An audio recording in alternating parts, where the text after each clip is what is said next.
App में देखो तो पालेश्वर सर चल रहा है कि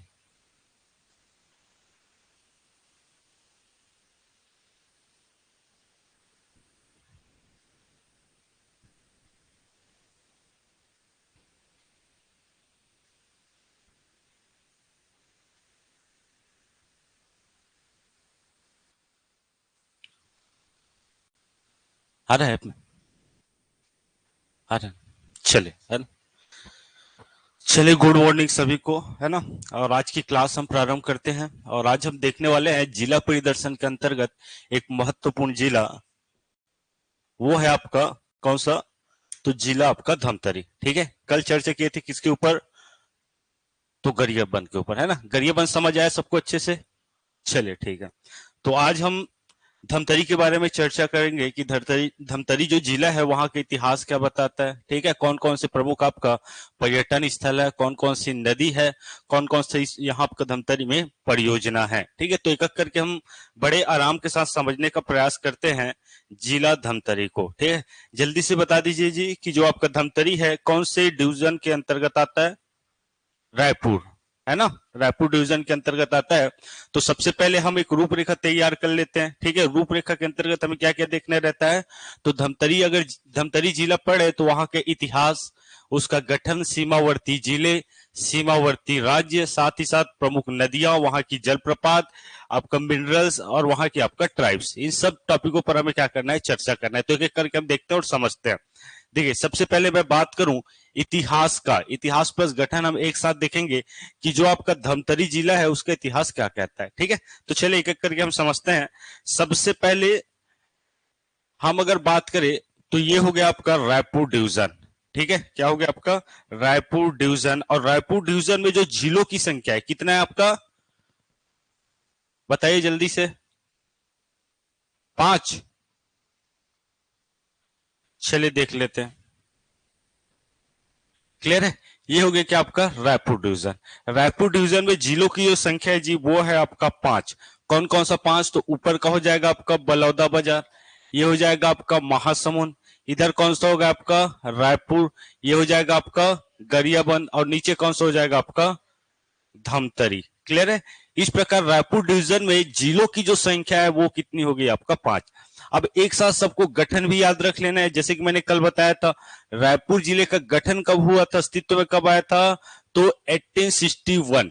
ठीक है, 1861 में आपका अस्तित्व में आया था आपका रायपुर। बात करूं मैं महासमुंद की तो 1998। ठीक है, इधर धमतरी भी कब आया था अस्तित्व में, 1998। जबकि दो जो जिले हैं, एक आपका बलौदा बाजार और दूसरा कौन सा जी आपका गरियाबंद, दोनों अस्तित्व में आएंगे कब आपका 2012। क्लियर है यहां तक, चलिए ओके।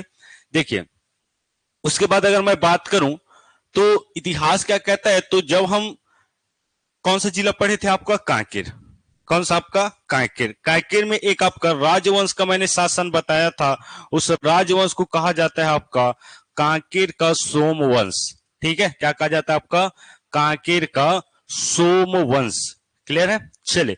तो इसी सोमवंशी जो शासक थे, देखिए सोमवंश जो शासक थे उनका जो शासन था वो था आपका कहां, कांकेर में। ठीक है, लेकिन मैं बात करूं उसका एक आपका ताम्रपत्र हमें प्राप्त हुआ है कहां से, आपका धमतरी से। कहां से हुआ है आपका धमतरी से। ठीक है, जिसे बोला जाता है जी आपका सिहावा ताम्रपत्र। क्या बोला जाता है आपका सिहावा ताम्रपत्र, ये भी कई बार एग्जामों में पूछा गया है, सिहावा ताम्रपत्र, इतना आपको याद रख लेना है। ठीक है, चले ओके। तो यहां से क्वेश्चन क्या क्या पूछा जाएगा, तो पूछा जा सकता है कि जो आपका धमतरी है वहां मूल रूप से कौन से राजवंशों का शासन हमें देखने को मिलता है। तो प्रमुख रूप से सोमवंश का जो शासन था कांकेर में, लेकिन कहीं ना कहीं इनके क्षेत्र का जो विस्तार था वो धमतरी जिले में भी हमें देखने को मिलता है। किससे पता चलता है, तो यहां हमें एक ताम्रपत्र मिला है, ताम्रपत्र का नाम है आपका सिहावा ताम्रपत्र। ठीक है, जो आपको याद रख लेना है, जो था आपका कर्णराज का, किसका था आपका कर्णराज। कौन थे कर्णराज, तो कर्णराज थे आपका सोमवंशी शासक। क्लियर है, के बार एग्जामों में ये पूछा गया है। तो ये इसका इतिहास है किसका, आपका धमतरी जिले का। अगर मैं बात करूं इसके सीमावर्ती जिलों के बारे में कि कौन कौन से जिले की सीमा, धमतरी जिले की सीमा को क्या कर रहा है, आपके स्पर्श कर रहा है, तो एक एक करके हम देखते हैं। देखिए सबसे पहले मैं अगर बात करूं तो ये आप देख सकते हैं कौन सा आपका यहाँ स्थित है, आपका धमतरी। और यहां भी मैं बात करूं तो यहां से हमें देखने को मिलता है, ये हो गया कौन सा आपका धमतरी। अगर आप सिंपल ऐसे भी मैप बनाते हो तो भी आपको पता चल जाएगा कि जो आपका धमतरी जिला है वो कौन कौन से जिले की सीमा को क्या कर रहा है, आपके स्पर्श कर रहा है। मैंने शुरुआत में सबको मैप बनाना भी सिखा दिया है कि मैप कैसे बनाना है। मान लो एग्जाम में पूछ दिया गया कि कौन से जिले की सीमा किसी अन्य जिले की सीमा को स्पर्श कर रही है, तो उसके लिए आपको मैप बनाना बहुत आवश्यक है। ठीक है, तो यहां मैं बात करूं तो ये आपका धमतरी, और धमतरी को कौन कौन से जिले की सीमा टच कर रहा है, यहां हम देखें तो ऊपर हो गया रायपुर, कौन सा आपका रायपुर, बगल में आपका गरियाबंद। क्लियर है, 2 जिला मिल गया। यहां अगर बात करूं तो यहां हम देख सकते हैं ये हो गया आपका धमतरी।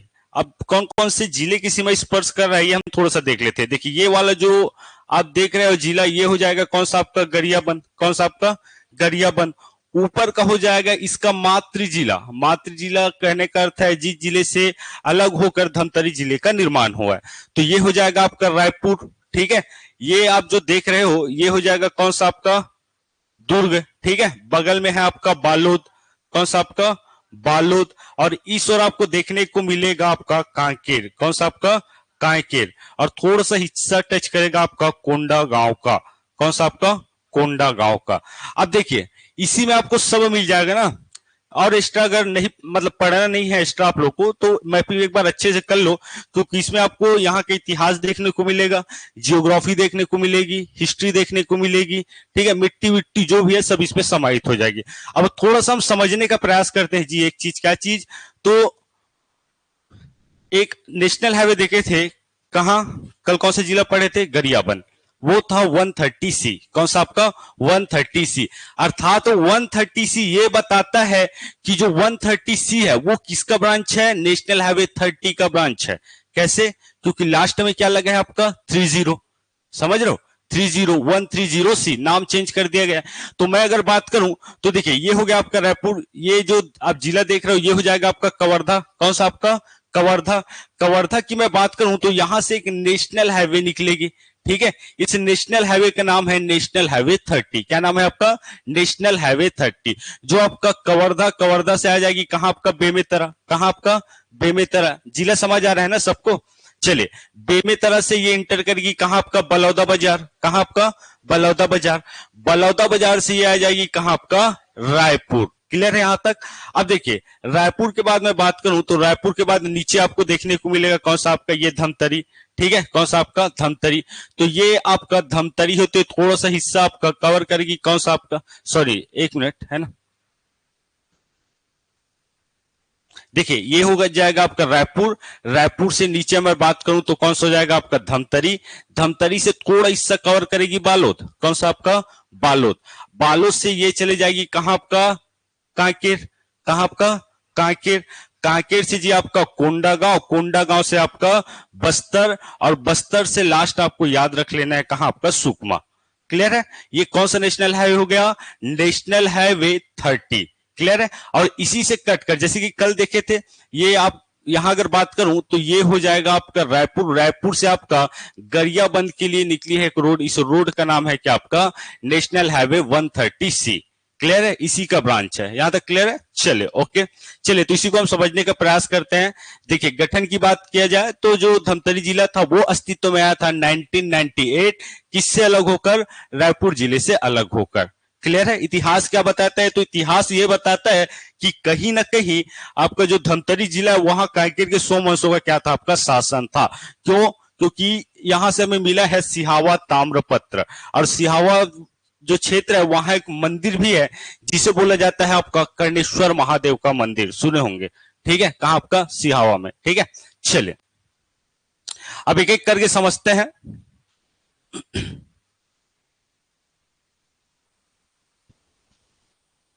चलिए देखिए सबसे पहले मैं बात करूं तो इसके सीमावर्ती जिले कौन कौन से होंगे। तो सीमावर्ती जिलों की मैं बात करूं तो देखिए सबसे पहले ऊपर आपको देखने को मिलेगा कौन सा आपका रायपुर, कौन सा आपका रायपुर।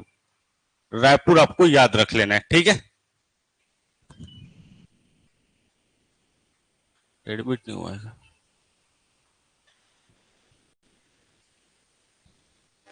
चले, रायपुर, रायपुर से आपको याद रख लेना है। रायपुर के बाद आपको एक जिला देखने को मिलेगा, इधर कौन सा आपका दुर्ग, कौन सा आपका दुर्ग, इधर कौन सा हो जाएगा आपका बालोद, ठीक है, कौन सा आपका बालोद, और इस ओर हो जाएगा कौन सा आपका कांकेर, ठीक है, कौन सा जिला आपका कांकेर, नीचे हो जाएगा आपका कोंडा गांव, ठीक है, कोंडा गांव।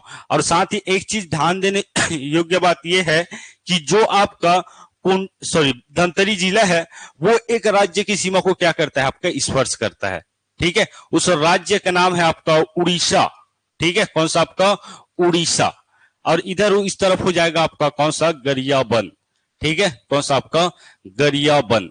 यहां जैसे कि हम देख सकते हैं जी, ठीक है, यहां मैं बात करूं तो ये थोड़ा सा हिस्सा, ये वाला हिस्सा टच कर रहा है, इधर हो जाएगा कौन सा आपका उड़ीसा राज्य। क्लियर हुआ। और धमतरी मात्र एक ऐसा जिला है जो सबसे कम सीमा बनाती है किसी भी राज्य के साथ, ठीक है, अर्थात किसी भी राज्य की सीमा को सबसे कम टच करती है कौन सा जिला आपका, तो धमतरी जिला। ये एग्जाम में कई बार पूछा गया है, तो पूछा जा सकता है, आने वाले एग्जामों के लिए इंपॉर्टेंट हो सकता है। आगे हम बढ़ते हैं, अब एक एक करके थोड़ा सा समझते हैं।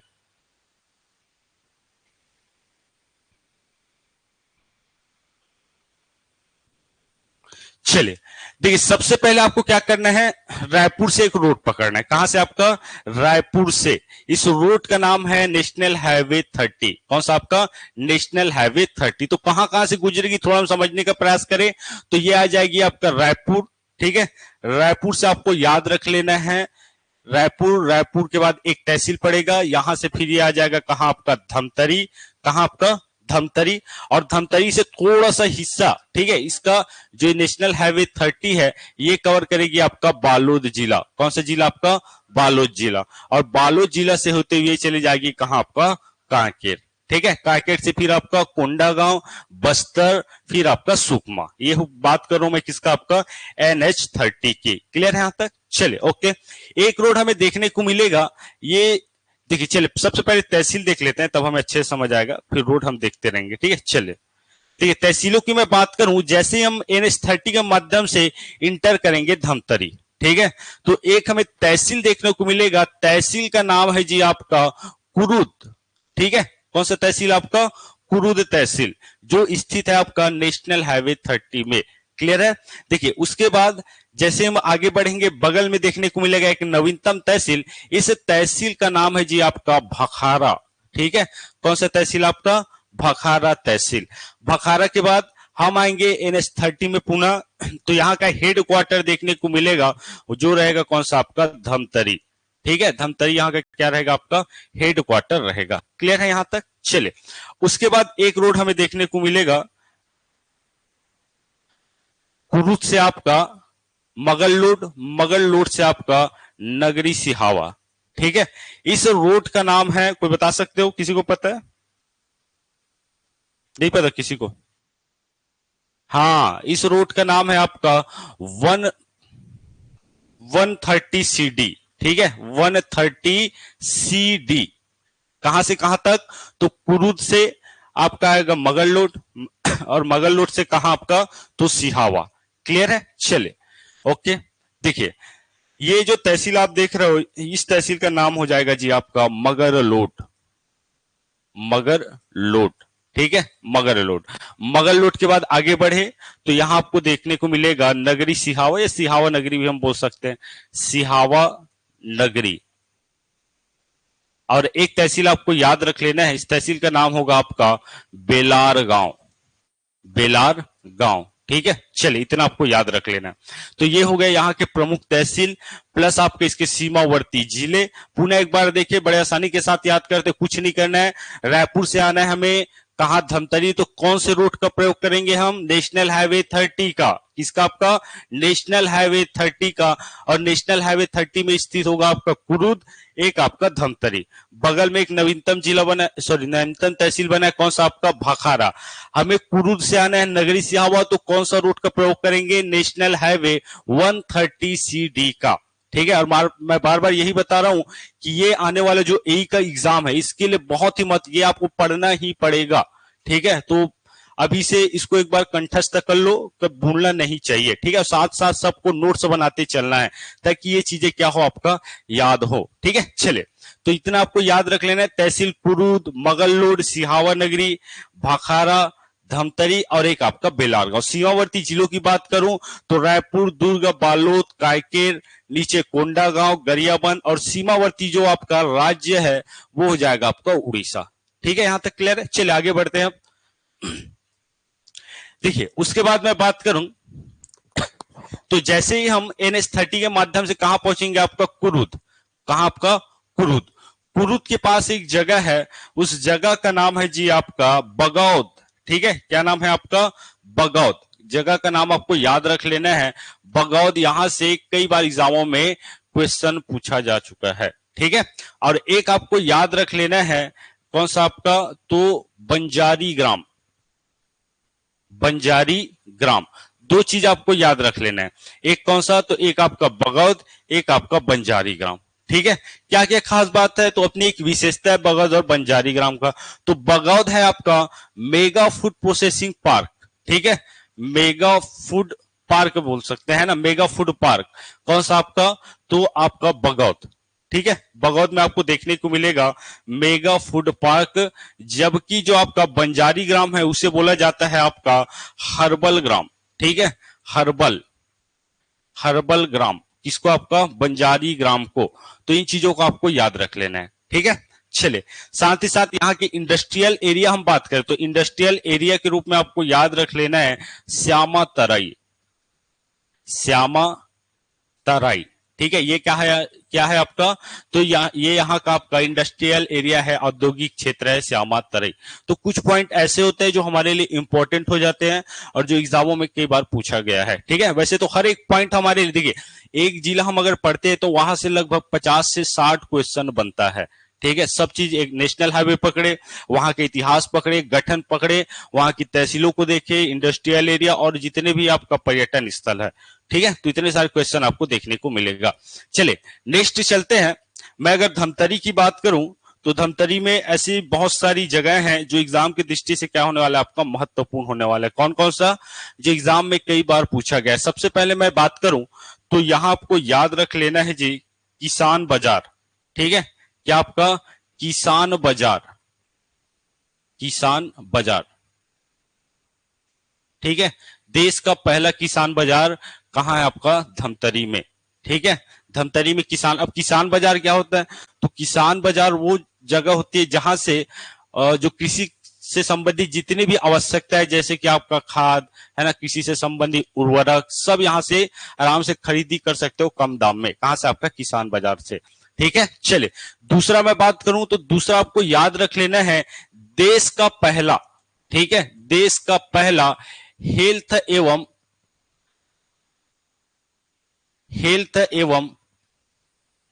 वेलनेस सेंटर, वेलनेस सेंटर, ठीक है। ये आपको याद रख लेना है क्योंकि ये भी इंपॉर्टेंट है, जो चलाया जा रहा है किसके अंतर्गत, आयुष्मान भारत योजना के अंतर्गत, ठीक है। तो देश का पहला हेल्थ एवं वेलनेस सेंटर कहां देखने को मिलेगा, आपका धमतरी में देखने को मिलेगा, ठीक है। आप लोगों के लिए मैं और आसान कर दिया हूं आपका इमेज के माध्यम से और बहुत अच्छे से समझ आ रहा है। जैसे कि हम देख सकते हैं यहां आपको देखने को मिलेगा आयुष्मान भारत हेल्थ एवं वेलनेस सेंटर। तो ये देश का पहला क्या है, आपका देश का पहला आपका हेल्थ एवं वेलनेस सेंटर है, कहां, आपका धमतरी में। तो इतना आपको याद रख लेना है जी।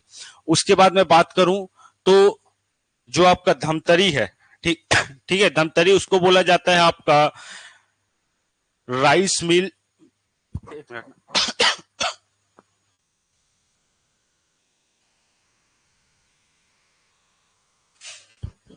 देखिए जब भी आप धमतरी जाओगे तो धमतरी में बहुत सारे आपका राइस मिल आपको देखने को मिलेगा, ठीक है। तो इसलिए इसे बोला जाता है राइस मिल पार्क भी बोला जाता है आपका धमतरी को, ठीक है। राइस मिल का क्या है मूल रूप से यहाँ आपका, या फिर राइस मिल प्रोसेसिंग क्षेत्र भी बोला जाता है, ठीक है। बहुत सारा राइस मिल देखने को मिलेगा कहां, आपका धमतरी में। और एक चीज आपको याद रख लेना है, यहाँ आपका बैम्बू म्यूजियम है, ठीक है। क्या आपका बैम्बू म्यूजियम, म्यूजियम क्या होता है बैम्बू म्यूजियम? तो म्यूजियम जहां पुरानी जितने भी आपका इतिहास से संबंधित या अन्य चीजों को वहां रखा जाता है, सभी जानते हैं। लेकिन इसका जो निर्माण किया गया है वो केवल बांस से किया गया है, बैम्बू से किया गया है। तो ये बैम्बू म्यूजियम आपको याद रख लेना, कहाँ आपका धमतरी में। लेकिन एक चीज याद रख लेना, ये अभी बना नहीं, ये क्या है आपका प्रस्तावित है। कौन सा? आपका बैम्बू म्यूजियम। तो इतना आपको याद रख लेना है ना। चलिए आगे बढ़ जाते हैं जल्दी से। ठीक है, उसके बाद पर्यटन स्थल की मैं बात करूं तो धमतरी में बहुत सारी ऐसी जगह है जो पर्यटन की दृष्टि से महत्वपूर्ण है, एग्जाम की भी दृष्टि से क्या है आपका महत्वपूर्ण है। तो एक एक करके हम चर्चा करते हैं। देखिए, सबसे पहले हम NH30 के माध्यम से आएंगे। ठीक है, कहाँ? आपका धमतरी। तो धमतरी में एक आपको मंदिर दिखाई देगा, इस मंदिर का नाम है जी आपका बिलई माता मंदिर। कौन सा मंदिर? आपका बिलई माता मंदिर। ठीक है, बिलई माता मंदिर कहाँ? आपका धमतरी में, जिसे बोला जाता है माँ विंध्यवासिनी माता का मंदिर भी बोला जाता है। दो नामों से पुकारा जाता है, एक आपका बिलई माता और एक आपका विंध्यवासिनी माँ का मंदिर। ठीक है, चलिए दूसरा मैं बात करूं। अच्छा, धमतरी इधर ये धमतरी इसमें कर लेना है ना, यहाँ धमतरी होगा। शुरुआत में आपको कुरुद देखने को मिलेगा। कुरुद में आपको याद रख लेना है छत्तीसगढ़ महतारी का मंदिर है। कहाँ? आपका कुरुद में। कुरुद में, एक मिनट, इसको आप ऐसे कर लीजिएगा, ये वाला हो जाएगा आपका बिलई माता का मंदिर। और शुरुआत में कुरुद था, तो कुरुद में आपको देखने को मिलेगा छत्तीसगढ़ महतारी का मंदिर। ठीक है, एकमात्र मंदिर कहां? आपका कुरुद में, छत्तीसगढ़ महतारी का मंदिर। क्लियर है? चले नेक्स्ट हम आगे बढ़े। तो अब सबको पता है कि जो धमतरी है वहां एक बहुत बड़ा क्या है आपका डैम है, एक परियोजना है, बहुउद्देशीय परियोजना। नाम है आपका गंगरेल डैम। कौन सा डैम? आपका गंगरेल डैम, जो कौन सी नदी पर बना हुआ है? आपका महानदी पर बना हुआ है। तो आप लोगों के लिए देखिए, यहाँ बहुत सारे डैम हमें देखने को मिलेगा जो एग्जाम की दृष्टि से बहुत ही महत्वपूर्ण होने वाला है। क्योंकि मैं बार बार यही बोल रहा हूँ जी कि आपका जो PHE का एग्जाम होगा उसमें आपका नदी से रिलेटेड और आपका परियोजना या डैम से रिलेटेड बहुत सारा क्वेश्चन पूछा जाएगा, जैसे कि आपका WRD में पूछा गया था। ठीक है, चलिए यहाँ अगर देखा जाए तो इसी आपका गंगरेल डैम के तट पर एक माता का मंदिर है ना। उस मंदिर का नाम है जी आपका अंगार मोती माता का मंदिर। ठीक है, अंगार मोती माता का मंदिर। ठीक है, अंगार मोती माता का मंदिर।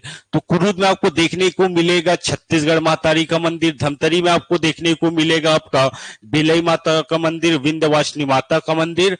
और एक आपको याद रख लेना है सिहावा में, ठीक है, कर्णेश्वर महादेव का मंदिर। कर्णेश्वर महादेव का मंदिर, इतना आपको याद रख लेना है। चार मंदिर प्रमुखता आपको याद रख लेना है। कहां? आपका तो जिला धमतरी में। ठीक है, याद हो जाएगा। चलिए आगे बढ़ते हैं। देखिए, ये जो आप देख रहे हो ये आप लोगों के लिए बहुत ही इंपॉर्टेंट होने वाला है, क्योंकि यहाँ बहुत सारी क्या है आपका परियोजना है, डैम है ना, जो एग्जाम की दृष्टि से महत्वपूर्ण होने वाला है। और एक एक करके हम समझते हैं कि कौन कौन सा परियोजना है स्थित है और कौन कौन सी नदियों पर यह परियोजना बनाया गया है। ठीक है, चलिए सबसे पहले मैं अगर बात करूं तो आप सबको याद रख लेना है, धमतरी में एक पहाड़ी है, उस पहाड़ी का नाम है जी आपका, कौन सी पहाड़ी? आपका सिहावा की पहाड़ी। कौन सी पहाड़ी? आपका सिहावा की पहाड़ी। तो ये आपको देखने को मिलेगा, ये हो जाएगा आपका सिहावा की पहाड़ी। ठीक है, सिहावा की पहाड़ी।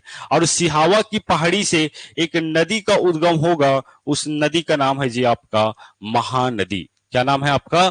महानदी। ठीक है, तो यहां से हम उद्गम करवा देते हैं। ठीक है, ओरिजिन कौन सा हो जाएगा? सिहावा। ये हो गया आपका महानदी। देखिए, सबसे पहले जो महानदी है सिहावा पर्वत से निकलेगी, थोड़ा सा हिस्सा कवर करेगी, कौन सा? आपका कांकेर वाला। ठीक है, आपको ये भी याद रख लेना है कि जो आपका महानदी है या जो प्रमुख जो नदी है वो कौन कौन से जिलों से होकर बहेगी, ठीक है, या प्रवाहित होगी। तो मैं बात करूं तो जो महानदी है छत्तीसगढ़ में लगभग 11 जिलों से होकर क्या होगी? आपका प्रवाहित होगी। ठीक है, तो ये हम एक एक करके समझेंगे और इसको समझने के लिए आपको पूरा जिला क्या करना पड़ेगा? कवर करना पड़ेगा। ठीक है, चले तो सबसे पहले बात करूं सिहावा पर्वत से ये निकलेगी, फिर आपका कांकेर, कांकेर से आपका थोड़ा सा हिस्सा बालोद, बालोद से होते हुए आपका पुनः कहां चली जाएगी? आपका धमतरी। ठीक है, फिर आगे बढ़ जाएगी, इसी में हमें बहुत सारी परियोजना देखने को मिलेगा। ठीक है, चलिए एक एक करके हम चर्चा करते हैं। सबसे पहले मैं बात करूं, देखिए, ये हो गया आपका महानदी, उद्गम हो रहा है सिहावा से और इसमें एक परियोजना स्थित है। इस परियोजना का नाम है जी आपका गंगरेल बांध। ठीक है, क्या नाम है आपका? गंगरेल बांध। गंगरेल बांध कौन सी नदी पर बना हुआ है? तो बना हुआ है आपका महानदी पर। ठीक है, अब चलिए, कोई बता सकते हो ऑनलाइन वाले, बताइए जल्दी से, गंगरेल बांध को और किस नाम से जाना जाता है? ऑनलाइन वाले। हाँ, पंडित रविशंकर शुक्ल जलाशय। तो इसका एक अन्य नाम है पंडित रविशंकर शुक्ल जलाशय। रविशंकर शुक्ल जलाशय। और ये क्या है? तो ये एक आपका बहुउद्देशीय परियोजना है। बहुउद्देशीय परियोजना का तात्पर्य क्या है जी? तो बहुउद्देशीय परियोजना अर्थात बहुत सारे उद्देश्य को लेकर बनाया गया परियोजना। कैसे? एग्जाम्पल के रूप में हम समझे तो वहां से हम देखिए, दो चीज होता है, एक सिंपल डैम होता है, एक आपका बड़ा डैम होता है, जिससे बहुत सारी चीजें की जा सकती है। जैसे कि बात करूं आपका गंगरेल डैम का, तो ये पानी की आपूर्ति भी करता है। ठीक है, दूसरा यहां से विद्युत उत्पादन भी होता है, आसपास के क्षेत्रों को पानी भी प्रदान करता है। तो ऐसे बहुत सारे उद्देश्य लेकर इसको बनाया गया है, इसलिए इसको बोला जाता है आपका बहुउद्देशीय परियोजना। कौन सा? आपका गंगरेल डैम। देखिए, इसका जो निर्माण हुआ था, आपको याद रख लेना है, निर्माण हुआ था 1978 से आपका 1979 के आसपास। ठीक है, किसका? आपका तो गंगरेल डैम का। उसके बाद हम चले जाते हैं आगे। तो महानदी जैसे जैसे आगे बढ़ेगी तो हम एक जगह पहुंचते हैं आपका धमतरी के पास, नाम है आपका रुद्री। ठीक है, क्या है आपका नाम? क्या है आपका? रुद्री। रुद्री में आपका बनाया गया है रुद्री बैराज। बगल में लिख देता हूं इधर, रुद्री बैराज। ठीक है, रुद्री बैराज। तो इतना आपको याद रखना है, रुद्री बैराज का भी निर्माण किया गया किसमें? आपका महानदी में। क्लियर है यहां तक जी? चलिए, ओके। इसके अलावा मैं बात करूं तो एक आपको पहाड़ी देखने को मिलेगा, एक जगह देखने को मिलेगा, नाम है आपका गट्टा सिल्ली। गट्टा सिल्ली। अब गट्टा सिल्ली से एक नदी का उद्गम होगा, नदी का नाम है जी आपका सिलियारी नदी। ठीक है, कौन सा नदी? आपका सिलियारी नदी। ये हो गया महानदी, ये हो गया आपका कौन सा? सिलियारी नदी। कहां से उद्गम हो रहा है? गट्टा सिल्ली, और जाके मिल जाएगी किसमें? आपका महानदी में। तो ये महानदी की क्या हो जाएगी? आपका सहायक नदी हो जाएगी। और इसमें एक परियोजना है जो कई बार एग्जामों में पूछा गया है। इस परियोजना का नाम है जी, को बता सकते हो? सिलियारी नदी में कौन सा परियोजना है? ऑनलाइन वाले पता है किसी को? माडम सिल्ली परियोजना। ठीक है, ये जो परियोजना है सिलियारी नदी में, वो हो जाएगा आपका माडम सिल्ली परियोजना। ठीक है, चले, इसका अन्य नाम क्या है बताइए जल्दी से, मैंने बताया था पिछले क्लासेस में। बाबू छोटे लाल श्रीवास्तव, ये आपको याद रख लेना है। ठीक है, इसका अन्य नाम है बाबू छोटे लाल श्रीवास्तव। बाबू छोटे लाल श्रीवास्तव किसका अन्य नाम है? तो माडम सिल्ली का अन्य नाम है। तो ये आपको याद रख लेना है। देखिए, माडम सिल्ली जो जलाशय उसका निर्माण किया गया था, आपको याद रख लेना है 1923 में। ठीक है, और रुद्री बैराज का निर्माण किया गया था 1912 से लेकर 1915 तक। ठीक है, कौन सा? आपका रुद्री बैराज। तो इसका क्रम भी पूछा जाता है कि निर्माण कब हुआ था, इसका अन्य नाम क्या है, तो ये हमारे लिए इंपॉर्टेंट हो जाता है। और मैं बात करूं तो इस ओर है आपका गरियाबंद, और गरियाबंद में दो नदी क्या होती है? प्रवाहित होती है। कौन कौन सी दो नदी? तो मैं बात करूं, सबसे पहले आपको याद रख लेना है नौरंगपुर उड़ीसा। ठीक है, नौरंगपुर की पहाड़ी से एक नदी का उद्गम होगा, इस नदी का नाम है जी आपका सोंढूर नदी। ठीक है, कौन सी नदी? आपका सोंढूर नदी। अब सोंढूर नदी मूल रूप से सोंढूर नदी आपका बहेगी कहाँ? गरियाबंद। गरियाबंद से आपका फिर धमतरी, और धमतरी में इसमें परियोजना का निर्माण किया गया है। इस परियोजना को बोला जाता है आपका सोंढूर परियोजना। कौन सा परियोजना? आपका सोंढूर परियोजना। तो ये चीज आपको ध्यान में रखना है, क्योंकि जो आपका नदी है सोंढूर नदी, वो मूल रूप से आपका गरियाबंद में ही प्रवाहित होगी। ठीक है, लेकिन कुछ हिस्सा कवर करेगी आपका धमतरी का। तो इसमें आपका एक परियोजना बना दिया जाएगा, इस परियोजना का नाम है आपका सोंढूर परियोजना। फिर ये आगे जाएगी और इधर से आपका एक नदी आएगी, कौन सा नदी, ये हो जाएगा आपका पैरी नदी, और ये चोंडूर है वो पैरी में जाके मिल जाएगी। और जिस जगह तीनों नदी का संगम होगा, हालांकि जो आपका सोंडूर नदी है वो थोड़ा सा पहले आके मिलती है, किससे, आपका पैरी से, और पैरी डायरेक्ट जाके राजिम में मिल जाती है, किससे, आपका महानदी से। ठीक है, तो जिस जगह तीनों नदी का संगम होता है उस जगह को बोला जाता है कि आपका राजिम। ठीक है, क्या बोला जाएगा, आपका राजिम, कल हम पढ़े थे। क्लियर हुआ यहां तक, चलिए ओके। तो ये हो गया यहाँ की परियोजना प्रमुख आपका नदी। ठीक है, अब देखिए हमें थोड़ा सा और समझना है, थोड़ा सा डिटेल, तो हम यहां देखेंगे कि ये जो आप देख रहे हो ये हो जाएगा आपका सिहावा पर्वत। ठीक है, कौन सा पर्वत, आपका सिहावा पर्वत, सिहावा पर्वत। और जगह का नाम आपको याद रख लेना है फरसिया, गांव का नाम क्या होगा आपका फरसिया। इस क्षेत्र से उद्गम होता है किसका, आपका महानदी का। कहां से आपका, तो सिहावा पर्वत फरसिया क्षेत्र से महानदी का उद्गम होगा। और ये कहां का प्रवाहित होगी, थोड़ा सा मैं बात करूं तो यहां से हम निकाल देते हैं जी महानदी, ये बना लिए कौन सा आपका महानदी। अब क्या क्या खास बात है, तो यहां से एग्जाम में बहुत सारे क्वेश्चन पूछा जाता है। ये जो आप सिहावा पर्वत देख रहे हो वहां एक ऋषि का आश्रम भी आपको देखने को मिलेगा। ठीक है, जल्दी से बताइए कौन सा ऋषि, सिंगी ऋषि।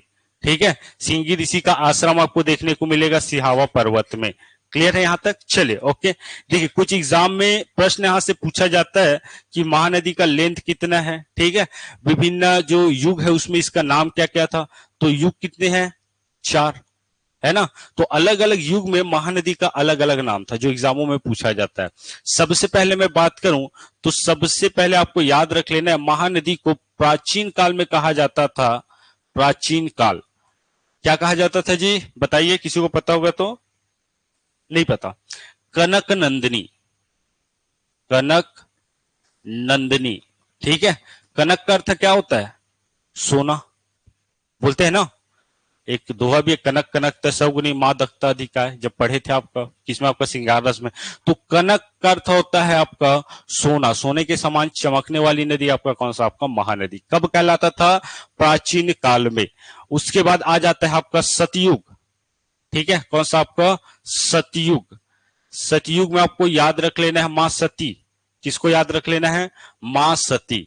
ठीक है, सतयुग में मां सती, और सती का विवाह किसके साथ हुआ था, भगवान शंकर, किसके साथ, भगवान शंकर के साथ। ठीक है, और भगवान शंकर को क्या कहा जाता था, आपका नीलकंठ, क्या बोला जाता है, आपका नीलकंठ बोला जाता है ना। तो सतयुग में मां सती अर्थात भगवान शिव, और भगवान शिव को बोला जाता है आपका नीलकंठ। तो इस समय नाम था आपका नीलोत्पला, क्या नाम था आपका, नीलोत्पला। सतयुग में बोला जाता था आपका महानदी को नीलोत्पला। तो ये चीज आपको याद रख लेना है। उसके बाद हम चलते हैं, सतयुग के बाद आते हैं जी आपका द्वापर युग। कौन सा युग, आपका द्वापर युग। द्वापर युग कहने का तात्पर्य आपका महाभारत काल से है ना। द्वापर में अर्जुन, 5 पांडव, कौरव। ठीक है, ये आपको याद रख लेना है। तो द्वापर युग में इसको बोला जाता था आपका चित्रोत्पला, क्या बोला जाता था आपका, चित्रोत्पला। तो द्वापर युग में चित्रोत्पला आपको याद रख लेना है, ये कई बार एग्जामों में पूछा गया है। और वर्तमान में इसको कहा जाता है आपका महानदी, क्या कहा जाता है, आपका महानदी, ये वर्तमान का नाम है। और ये किसके नाम पर पड़ा, तो श्रृंगी ऋषि के प्रिय शिष्य महानंदा के नाम पर इसका नाम रखा गया आपका महानदी। ठीक है, श्रृंगी ऋषि के प्रिय शिष्य, प्रिय शिष्य कौन, आपका महानंदा, महानंदा के नाम पर वर्तमान में इसका नाम पड़ा है कि आपका महानदी। तो ये इंपॉर्टेंट है, एग्जामों में पूछा जाता है, तो ये एक बार याद कर लीजिएगा। ठीक है, यहां आपको आश्रम देखने को मिलेगा आपका श्रृंगी ऋषि का आश्रम। साथ ही साथ में इसकी लेंथ की बात करूं तो महानदी का जो लेंथ है वो है आपका 858 किलोमीटर, 858 किलोमीटर कुल लंबाई है किसकी, आपका महानदी की। क्लियर है, कुल नहीं, छत्तीसगढ़ में नहीं, कुल लंबाई, दो चीज होता है। हाँ सर, हाँ, उड़ीसा में जब ये जाके मिल जाएगी बे ऑफ बंगाल में, समुद्र में, वहां तक इसकी लंबाई कितनी है आपका, तो 858। जबकि दो चीज आपको याद रख लेना है, ये कहां कहां से क्वेश्चन पूछा जाता है कि छत्तीसगढ़ की सबसे लंबी नदी और एक छत्तीसगढ़ में बहने वाली सबसे लंबी नदी, दो चीज आपको याद रख लेना है। अर्थात मैं बात करूं तो यहां हम थोड़ा सा देख लेते हैं, समझ भी लेते हैं, है ना। देखिए यहां अगर मैं बात करूं तो थोड़ा छत्तीसगढ़ का हम मैप बना लेते हैं।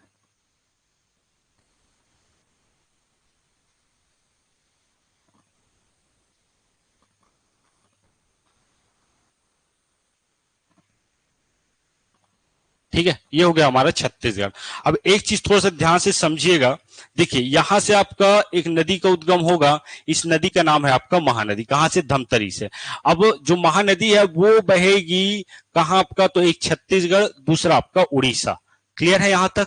तो पूरा जब तक ये जाके नहीं मिलेगी, कहां तक, मतलब आपका बे ऑफ बंगाल में जब तक जाके मिल जाएगी तो कुल वो कहलाएगा आपका कुल लेंथ। कहां से आपका, तो सिहावा से आपका बे ऑफ बंगाल तक, बंगाल की खाड़ी तक, अर्थात ये इसकी कुल लंबाई हो गई। तो कुल लंबाई आपको देखने को मिलेगा 858 किलोमीटर। ठीक है, मैं क्या बोल रहा हूं, छत्तीसगढ़ की सबसे लंबी नदी, तो उसमें नाम आएगा आपका महानदी का। जबकि छत्तीसगढ़ में बहने वाली सबसे लंबी नदी अगर पूछा जाए तो वो रहेगा आपका शिवनाथ। कैसे शिवनाथ रहेगा, तो थोड़ा सा हम चर्चा करते हैं। देखिए शिवनाथ का उद्गम होता है कहां से, आपका पानाबरस की पहाड़ी से। ठीक है, कहां से, आपका पानाबरस की पहाड़ी से। और टोटल कुल लंबाई है, अर्थात छत्तीसगढ़ में कुल जो शिवनाथ की लंबाई है वो है आपका 290 किलोमीटर। कितना आपका, 290 किलोमीटर। जबकि मैं बात करूं तो जो महानदी है वो आपका सिहावा से लेकर यहां जो लास्ट जिला है, अर्थात मैं कह सकता हूं सारंगगढ़ बिलाईगढ़। कौन सा आपका, सारंगगढ़ बिलाईगढ़, यहां तक इसकी जो लेंथ है वो है आपका 286 किलोमीटर। कितना है आपका, 286 किलोमीटर। तो छत्तीसगढ़ में आप बता सकते कि कौन सा जो नदी है वो ज्यादा बह रही है, शिवनाथ। जबकि मैं बात करूं यहां से लेकर आपका बंगाल की खाड़ी तक, अर्थात कुल लंबाई है किसकी, आपका महानदी की 858 किलोमीटर। जबकि छत्तीसगढ़ में कितना प्रवाहित हो रही जी, 286 किलोमीटर। तो दो चीजों में ध्यान देना है, छत्तीसगढ़ में बहने वाली सबसे लंबी नदी हो जाएगी शिवनाथ, 290 किलोमीटर। जबकि महानदी 286 किलोमीटर आपका छत्तीसगढ़ में प्रवाहित होती है। जबकि महानदी की कुल लेंथ अगर पूछा जाए तो वो हो जाएगा 858 किलोमीटर। क्लियर है सर यहां तक, चलिए ओके। तो बगल में लिख लीजिएगा कि छत्तीसगढ़ की सबसे लंबी नदी, छत्तीसगढ़ की सबसे लंबी नदी वो हो जाएगी आपका कौन सा, तो वो हो जाएगा आपका महानदी 858 किलोमीटर। जबकि छत्तीसगढ़ में प्रवाहित होने वाली सबसे लंबी नदी हो जाएगी, वो हो जाएगी कौन सा, आपका शिवनाथ।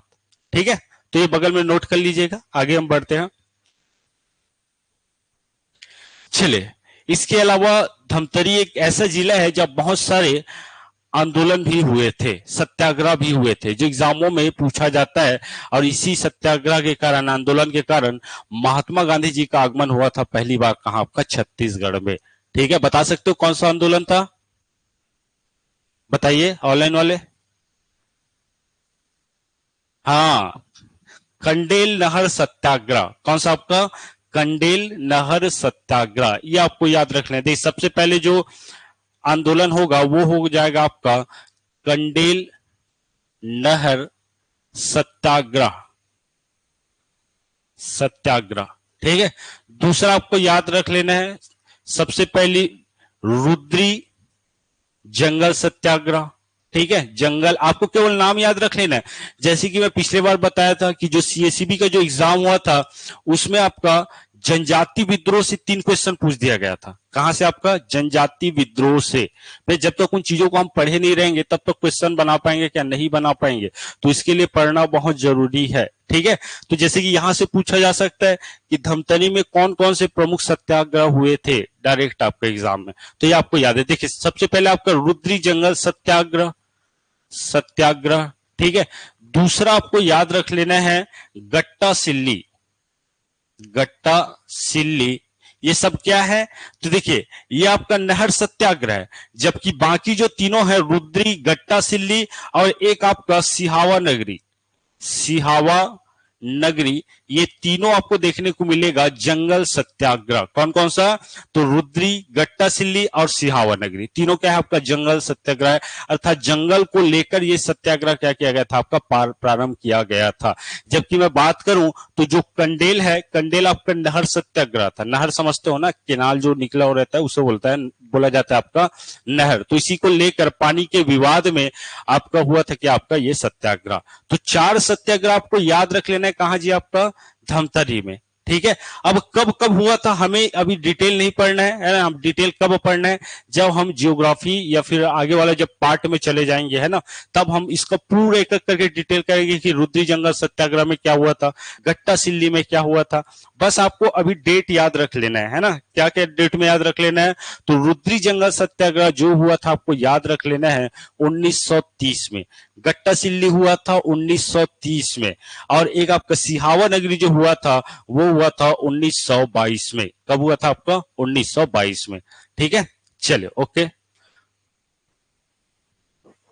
तो ये आपको याद रख लेना है। जबकि मैं बात करूं कंडेल नहर सत्याग्रह का तो वो हुआ था कब आपका? 1920 में। कब हुआ था आपका?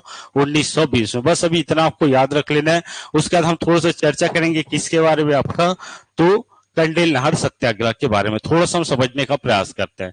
ठीक है, देखिए हुआ क्या, जैसे कि हम पढ़े कुछ देर पहले कि एक बैराज का निर्माण किया गया था। कहां? आपका धमतरी में। उस बैराज का नाम था जी आपका रुद्री बैराज। अब भैया उस समय ऐसा था कि जो रुद्री बैराज था उसको बनाने में जो खर्चा है बहुत ज्यादा है ना। कोई छोटा मोटा बैराज है रुद्री। कब की बात कर रहा हूं? 1913-15 की बात। बनकर तैयार हो गया। ठीक है। अब जो वहां अंग्रेज जो शासन कर रहे थे उन्होंने क्या किया, अब इनको पैसों को वसूलना है भैया, इतना लागत में बनाया तो वसूला कैसे जाए। तो उन्होंने क्या किया, जो आपका रुद्री बैराज है, ठीक है, धमतरी में रुद्री बैराज है, वहां से छोटे छोटे आपका केनाल निकाल दिया, अर्थात नहर निकाल दिए। ठीक है, किसके लिए? तो गांवों तक पानी पहुंचाने के लिए। अब देखिए, तो धमतरी में एक ग्राम था, ग्राम का नाम था आपका कंडेल। क्या नाम था आपका? कंडेल। अब देखिए, मान लो ये हो गया आपका रुद्री डैम। अब रुद्री डैम से छोटे छोटे ऐसे केनाल निकाल दिए गए ताकि इस केनाल के माध्यम से लोगों तक पानी पहुंचाया जा सके और उससे पैसा वसूला जा सके।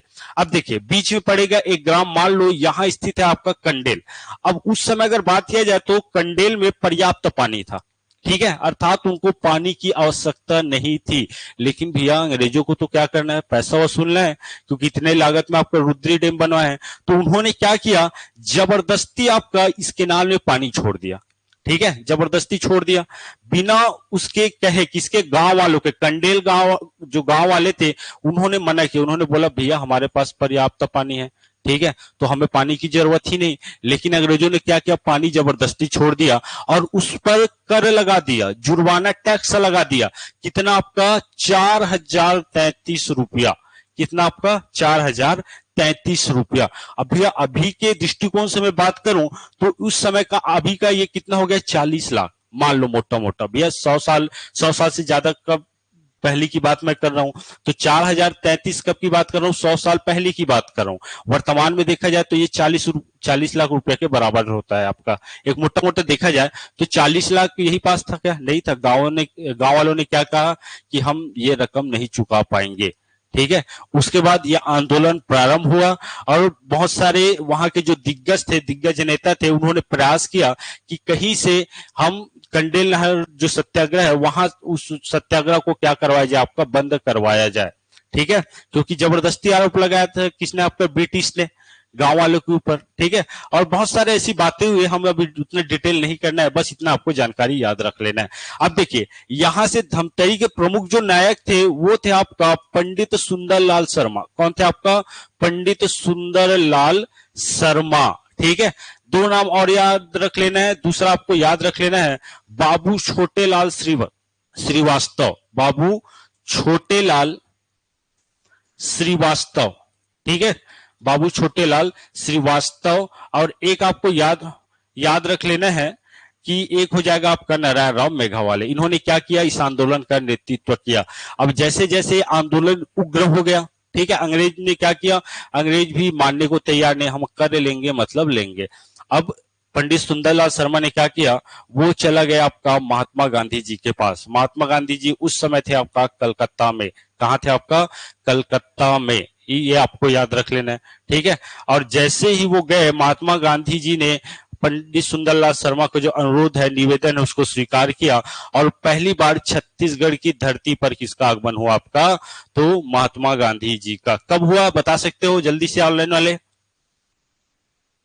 बताइए? 20 दिसंबर 1920। चलिए ठीक है, तो 20 दिसंबर और 21 दिसंबर दो चीज आपको याद रख लेना है।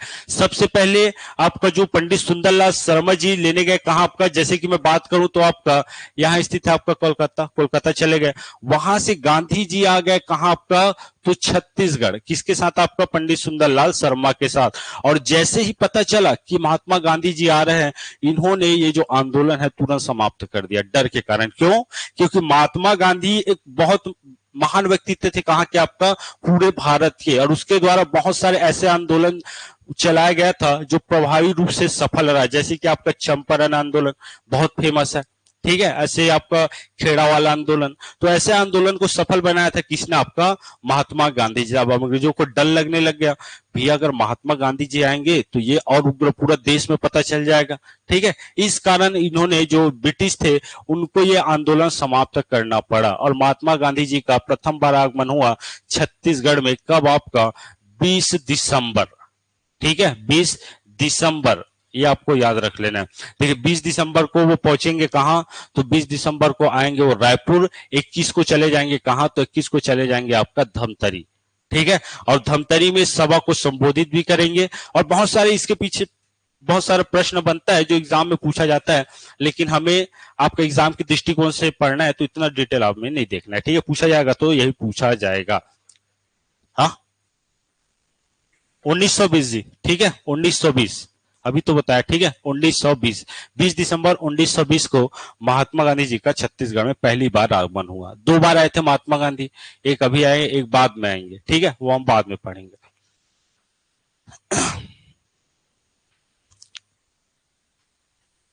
चलिए ये जो देख रहे हो ये आपका जंगल सत्याग्रह, ये लिख लेना है ना। कौन कौन सा? पहला बताया था रुद्री, दूसरा आपका गट्टा सिल्ली, और तीसरा कौन सा आपका? सिहावा नगरी, ठीक है। कब कब हुआ था? तो एक आपको 1922। नीचे वाला हो जाएगा, देखिए नीचे से स्टार्ट करेंगे। अगर ये याद भी रख लेना है तो जैसे कि मैं बात करूं शुरुआत का, ये ठीक है। तो देखिए नीचे में कौन सा आपका आएगा? नीचे में तहसील आएगा सिहावा नगरी, तो ये स्टार्ट करना 1922 से। बाकी बीच में आएगा, इधर आ जाएगा आपका कौन सा? तो इधर आ जाएगा आपका गट्टा सिल्ली, तो ये 1930। इधर आ जाएगा आपका रुद्री, तो ये आपका 1930, 1922, 1930, 1930। क्लियर है? चले ओके।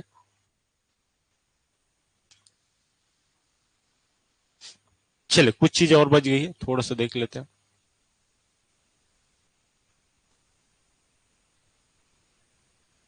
चलिए ओके। देखिए यहाँ एक चीज और याद रख लेना है आपको, यहाँ है जी आपका वाइल्ड लाइफ सेंचुरी, वन्य जीव अभ्यारण्य। कहाँ आपका? धमतरी में, ठीक है। उस वन्य जीव अभ्यारण्य का नाम है आपका, क्या नाम है जल्दी से बताइए ऑनलाइन वाले, फिर आगे बढ़ेंगे। बहुत अच्छे, सीता नदी अभ्यारण्य, ठीक है।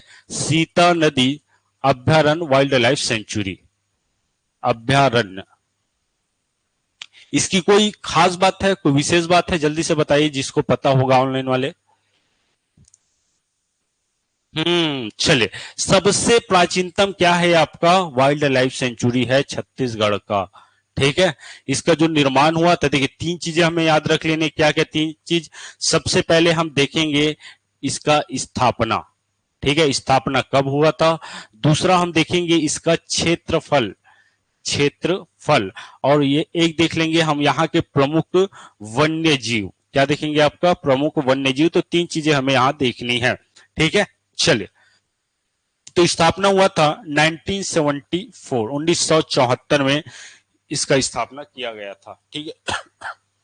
दूसरा इसका क्षेत्रफल की मैं बात करूं तो 559, ठीक है, 559 वर्ग किलोमीटर, ये किलोमीटर स्क्वायर, ये आपको याद रख लेना है क्षेत्रफल। और प्रमुख जो वन्य जीव है, वन्य जीव के रूप में हमें देखने को मिलेगा क्या? तो वन्य जीव के रूप में हमें देखने को मिलेगा आपका टाइगर, ठीक है, इतना आपको याद रख लेना है।